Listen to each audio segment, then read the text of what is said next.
Middlemen. Thanks for still being here on Enterprise TV Live on YouTube. My case is still corruption in Nigeria.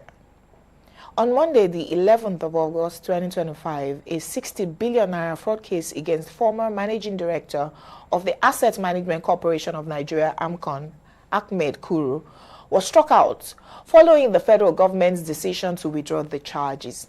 The withdrawal was effected through the Director of Public Prosecutions of the Federation, M.B. Abubakar, who filed a notice of discontinuance dated July 24, 2025. The Economic and Financial Crimes Commission, EFCC, had on February 11, 2025, arraigned Kuru on amended 6 counts charges bordering on conspiracy, stealing, and transfer of property derived from an illegal act. He pleaded not guilty. Kuru was charged alongside Sigma Gulf Nigeria Limited. On the day of arraignment, Sigma Gulf entered a guilty plea pursuant to a plea bargain with the EFCC and was convicted. The EFCC accused Kuru, alongside the former managing director of Heritage Bank, Ife Sekibo, now at large, of dishonestly converting 20 billion naira of AMCON funds and transferring another 20 billion naira derived from theft to conceal its source. Although the matter was slated for trial, proceedings never commenced before the prosecution, that's the federal government, sought to terminate the case. The court ordered the discharge of the bond entered on Kuru's behalf, the release of his sureties, and the lifting of the Nigerian Immigration Service restriction on his passport. His travel documents were ordered to be returned. Justice Rahman Oshudi of the Lagos State Special Offences and Domestic Violence Court, Ikeja, said, and I quote, "It is well established in criminal jurisprudence that the prosecution possesses the prerogative to withdraw from the prosecution of any matter at any stage of the proceedings. The federal government needs to explain to us why the charges were withdrawn. We demand accountability. Did they find evidence to prove Kuru's innocence? Remember how the EFCC never won any of their cases in court when Festus Keyamo was their prosecuting lawyer. It's a waste of public funds to keep going to courts, withdrawing charges, abandoning cases, or they're eventually struck out for lack of adequate prosecution. Here's my verdict. There have been high-profile fraud cases against many former governors, a lot of them currently in the Senate, including the Senate President, which were undecided. 33 former governors have been indicted by the EFCC on corruption charges, but only 6 of them were ever convicted. They are 1. Joshua Dare of Plateau State, and 2. Jolly Nyame of Taraba State. After 8 and 11 years consecutively in trial, both were sentenced to 14 years imprisonment in 2018, but were pardoned by President Buhari within 4 years of their confinement. Jolly Nyame had appealed his case and his imprisonment reduced to 12 years. He went to the Supreme Court in 2020 and the Supreme Court upheld the ruling of the appeal court for him to spend 12 years in prison. However, he was pardoned in 2022. 3. Lucky Igbinedion, Edo State, sentenced to 6 months imprisonment with the option of 3.5 million naira fine. Never stepped into prison. 4. James Ibori, Delta State. He was accused by the then EFCC chairman Nuru Ribadu of bribery, was acquitted in Nigeria, but was eventually convicted and sentenced to 13 years imprisonment by a London court. He was released after spending a few years in prison. 5.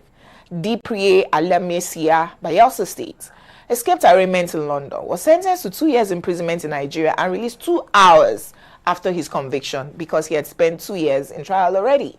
He was eventually pardoned by President Jonathan, who had been his deputy governor and then successor as governor. President Jonathan was the one who made the now famous statement that stealing is not corruption. 6, and the final one, Orji Kalu, Abia State, sentenced to 12 years in prison in 2019. In 2020, the Supreme Court nullified his conviction and he's presently in Nigeria's Senate. Several other high-profile cases of fraud, like those of former governor of Ekiti State, Ayo Fayoshi, whose case was dismissed this year, former Kogi State Governor Yaya Bello, who even resisted arrest, and former Sokoto State Governor and former Speaker of the House of Representatives, Aminu Tambuwal, who was arrested and granted bail just this week, has left Nigerians distrustful of the EFCC. They're being accused of being used as political persecutions. With the EFCC now busy breaking down hotel room doors, looking for Yahoo boys, the answer to the question, is stealing still corruption, is left to the imagination. Stealing is corruption. Are you sure? No matter what, no matter how President Goodluck Jonathan and his cohorts try to paint it, what is corruption? If you look at the dictionary meaning of corruption, corruption simply means illegal behavior. So it doesn't have to be you stealing money. When they ask you to come to work by 9 and you come to work in the afternoon, it's corruption. When you are supposed to be at a particular point for appointment and you go there late, it's corruption. So cumulatively, these are the things that militate against the growth of a nation. But I will tell you the factors that are responsible for withdrawal of cases, takeover and discontinue of cases, and abandonment. The issues surrounding abandonment. That was another thing she mentioned. There is no abandonment of case under our law. I'm looking at the legal.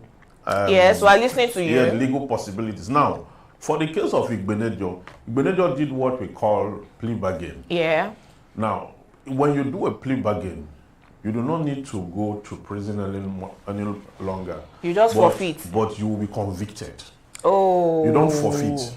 You will be convicted. Okay. Then you return funds. Oh. Yes, so there's a way they do it. So they will enter into an agreement. That practice came from America, wherein someone had, used either unlawful means or fraudulent means to defraud someone and all that, and he's remorseful. First, you must show remorse.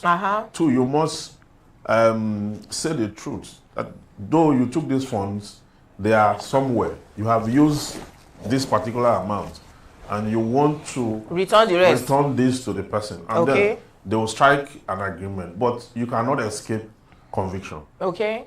So they will convict, and it will be on record that the person is convicted. Hence, Igbenedion was convicted. Yes, he was convicted until there's a pardon somewhere. So people go about that to get pardon when they're in such situation. That's one. Two, the Attorney General of the Federation, under Section 745 of the 1999 Constitution, 175 of the 1999 Constitution, have the power under the law to discontinue or take over criminal proceedings. Attorney General, huh? Now that power, the second B part of the section says that such power must be exercised judiciously and judicially. Okay, that is to say that, like the case of this young girl now that the airline girl now that was struck out. Yeah, they have to. Is the Attorney General that will go and initiate the process. Okay. And then it will do a takeover or discontinuance. In this case, it's a discontinuance.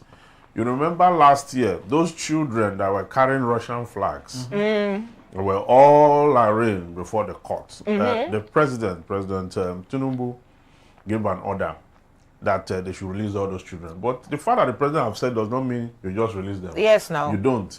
The President, Attorney General, will now go and file for discontinuance and go through the legal processes and have that case to discontinue. The same thing happened to this girl. So that is the means for which you just discontinue cases. Then prosecution. A prosecutor,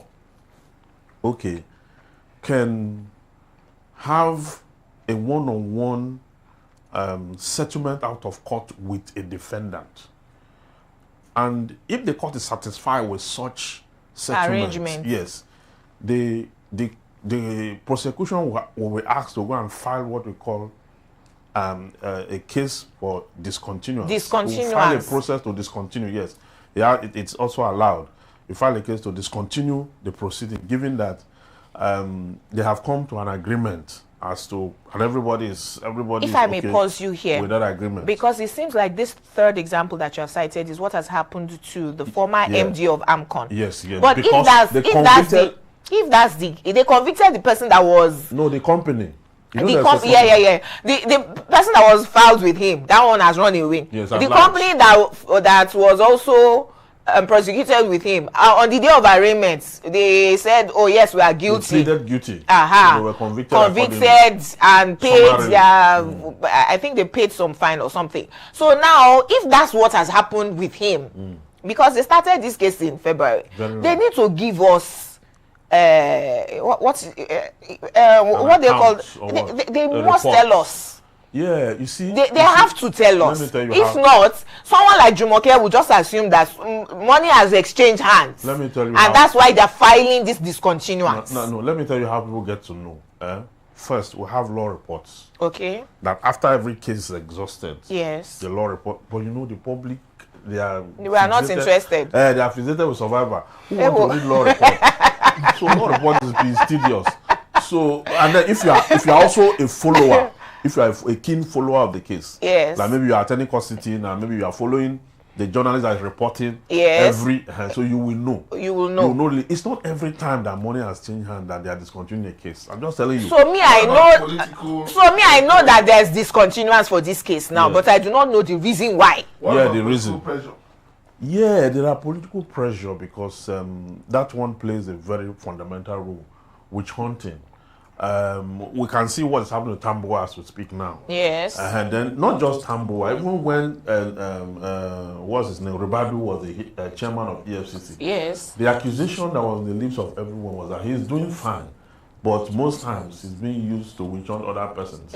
Now, how come that it's only when you have opposition that he's being deployed? It's only opposition that they ever arrange. So they never arrange their party people. You can't really wipe out that because see, the judiciary is populated by human beings. True, very true. So there's obvious bias. Then you're always going to have influence and all that. So and it happens. No, but you see, the way the anti-corruption war, is being fought in Nigeria, leaves so much to be desired. Very well, I agree. Because you see the EFCC keeps changing charges, amending charges. Then look at what happened in Dasuki's case. A case that lasted for 10 years. Exactly. And I think it's a violation of the SCJA. Yeah. And the judge now told the federal government, please conclude your prosecution and close your case. You know why they amend charges? Sometimes, you see, by the time they charge these persons, the institution is still investigating the matter. You understand? At the earliest form, when they arraign the person and they bring that charge, when they deepen investigation, they find out that with these charges we have, a smart defense counsel will knock off all these things. It's not weighty. It doesn't have. So when they have discovered more documents, they've discovered more dimensions, more perspective in the same case, there will be a need to amend. And you can always amend, and you can amend 6 times. Wow. That's allowed by law.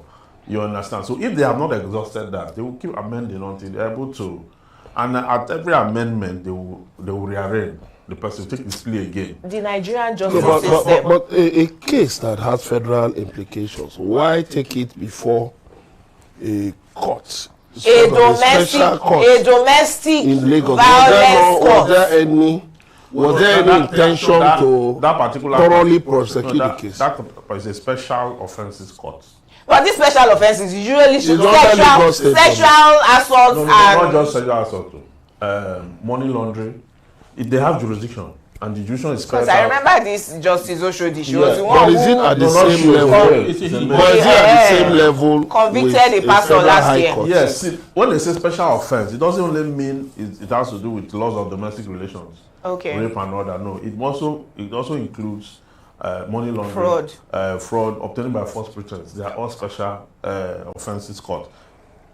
So that is designated to deal with matters of those natures.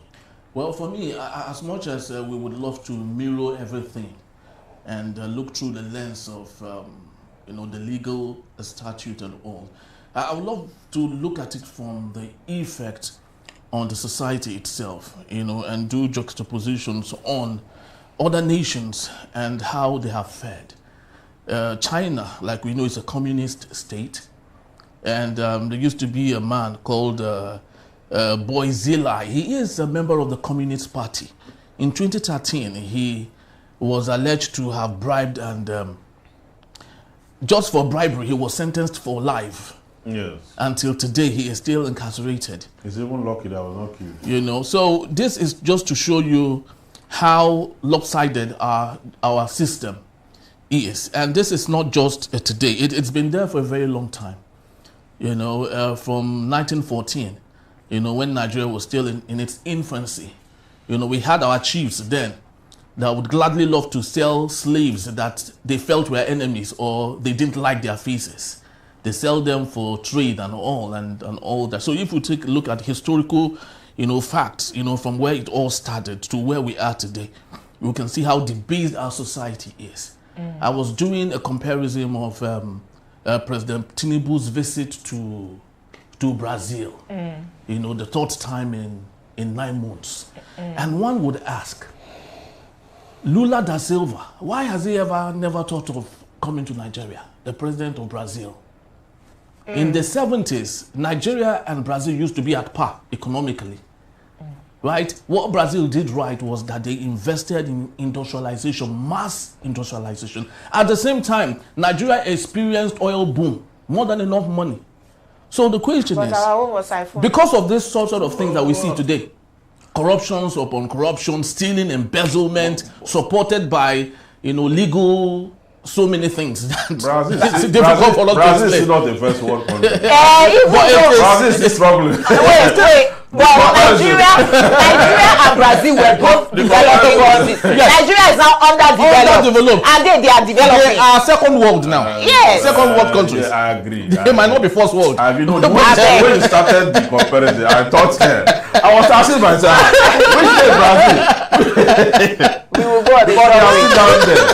And when we return, Juror Eric Gwebike will present his case titled 7-year ban on the creation of new universities, hypocrisy of leaders with no skin in the game. Do not go anywhere. We'll be right back.